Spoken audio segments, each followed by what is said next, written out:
contact niya sa bola. Ang bilis, saka yung pitik niya talaga. Not even the tallest player on the floor, but definitely a very athletic player. Again, Brooke this time from the right pin. Good answer by Creamline. Chance now for the Cool Smashers to counter. Pons again! Just malagay-lagay lang si Pons.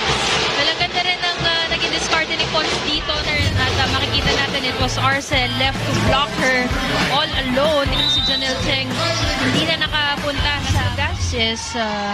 Starting strong here in the second set rather, as they got the first point, but Bernadette Pons would just like to get that point back after this combination play.